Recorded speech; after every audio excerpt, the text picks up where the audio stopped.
Neptown Tuner here. Right now we're underneath an Audi Q5. I'm getting ready to take the engine out of it, and I'm getting ready to address an oil pressure issue. I previously looked at it. Actually, the oil pressure issue has never come on for me, personally.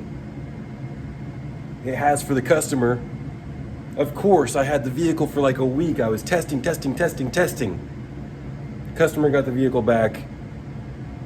Apparently it was like the second time they started it and the light came on for them. Whatever, I don't care. I don't care if it's broke or not. The car's coming back. Now that it was verified that it's more than a one-time concern, I'm just gonna take the engine out. We're gonna pop it apart. We're gonna see if anything's broken. We're gonna see if screens are obstructed. We're gonna see if oil pumps are seized. We're gonna see if balls are popped out of check valves. Whatever we can find, we're gonna look for it. This particular video, I'm just making a quick reference video. That was a plug for my next video, by the way. This one is just a quick reference video for what is this?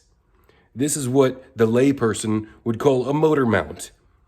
Us more sophisticated mechanics are gonna start calling this thing an engine mount, because the thing that's inside here is a motor, and the things that they have in golf carts and EVs or electric vehicles are motors.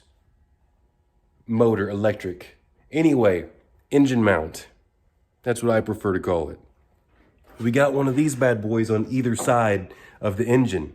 And if you're a mechanic, a technician, or an owner of one of these type vehicles, you're gonna wanna know how to check to see if it's bad. Because first of all, if the engine and the car and the chassis vibrates, it's probably just bad. You don't even really need to check it.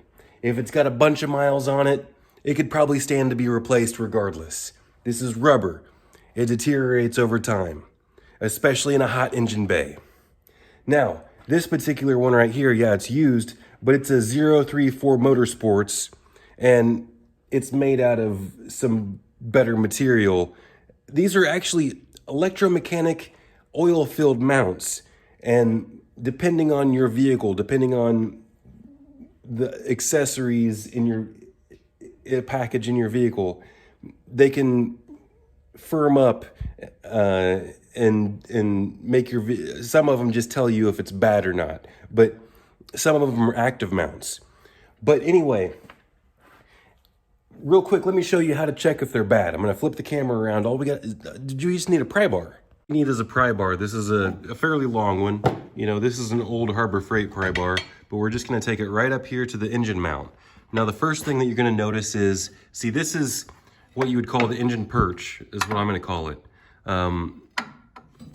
You don't wanna call that mount at all, because if you say engine mount right there, if you call this an engine mount, right, the part that I just showed you to the parts guy, he's probably gonna get you this part, because the parts guy still likes to call this a motor mount too. Everybody likes to call it a motor mount. I'm just throwing a wrench in the spokes. So, this part up here, where the engine perch and the engine mount meet, there's a little rubber pad. If the engine perch is touching that rubber pad, the engine mount is bad. Let me show you a better view of that. The engine mount's missing right here, and I've got another video where I show how I pull these out as well. These can be pretty badly rusted sometimes, so you're gonna wanna clean those up as best you can and really try to get those out. In some cases, you're not gonna be able to get those out, but maybe a torch and a pair of nice pliers or vice grips, or you're really gonna have to get creative, because that's not very fun. And the air compressor finally stopped. This is the rubber pad I was talking about. If the engine perch is sitting on top of that rubber pad, the motor mount is blown out. Yeah, I'm calling the motor mount too now. Whatever. Now this engine's getting ready to come out and be completely gone through. So if there was any kind of oil leak, it's gonna be addressed. But I would be hesitant, if I were you, to call out an oil leak. Make sure it's more than something just light. Make sure it's more than just some crud on it, or a couple drips here and there. Make sure it's an active leak.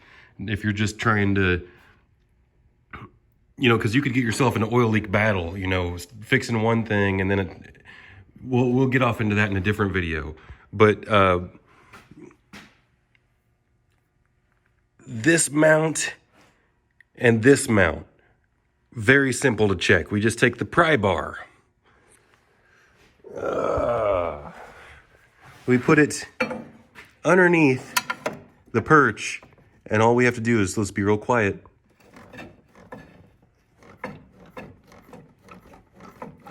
You can almost hear the fluid sloshing around like a waterbed, but also you can feel it's connected and it's firm.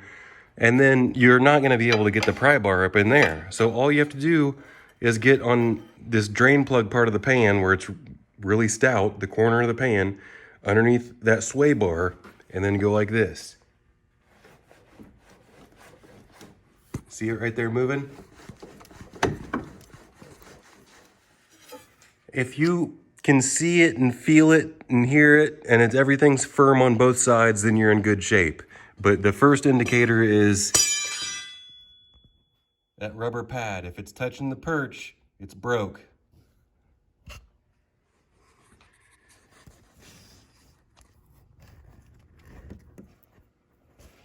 Same thing on the other side, that rubber pad right in the center of where I'm showing you.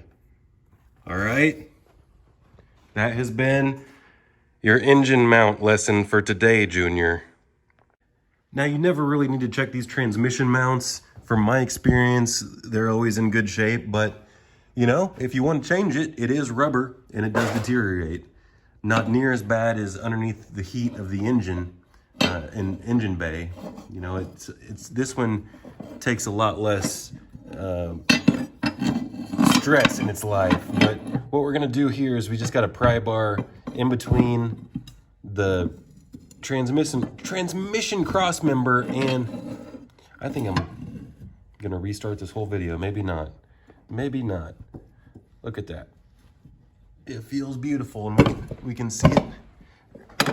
We can see it moving right here. It's all one piece and fluid. Right, visible right there. They do sell a mount that's solid for that, but you know, that's just gonna give you more vibration. Really, it's fine the way it is. You don't need, in my opinion, stiff mounts for this. It's not a race car. But I have stiff mounts, and I'm gonna put them in my car, so I'm not dogging on anyone that does. And I might even put a rear one in my own car, but only in my manual transmission car. I certainly wouldn't worry about it in my automatic. Because in my manual transmission car, I'm banging gears. All right, is that all for this video? I think that's all for this video, but I'm gonna put some filler in the end because YouTube really likes it whenever I make my videos 10 minutes. So that's what I'm gonna try to do. Okay? I will say, always come around back here and check your sway bar links. I guess you can put a pry bar, I'll show you. This really isn't a suspension video. That one will come in the future. But, you know, your front sway bars, you can visually inspect them. And then you can put a pry bar underneath them and make sure everything's stiff. Really, it's about the rear because I feel like I've seen the rear brake, but I haven't seen the front brake yet. But they are plastic and rubber. Remember, these things can fail. So you see, you just put it underneath there, and I wouldn't necessarily pry against the strut there. But you can also put it underneath right here and kind of move it around right there. And then you want to kind of come over here to this other side and do the similar thing. Just kind of put it underneath this corner here. Maybe stick it underneath the bushing. Take a look at that top bushing. And then you definitely want to take a look at that arm right there, because those arms like to break. This one's in perfect shape, but that's for, it depends on your accessories on your vehicle, but a lot of times it's either just for your headlights or it can also adapt into your drive select program.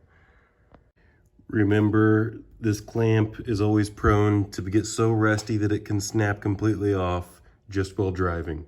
So if you're a technician, always look at this clamp and quote it preemptively. This funny little block of rubber right here no, don't take it off, and no, it's not a mount. It just absorbs vibration and resonance and noise. Yep. All right, that's all for today, Junior.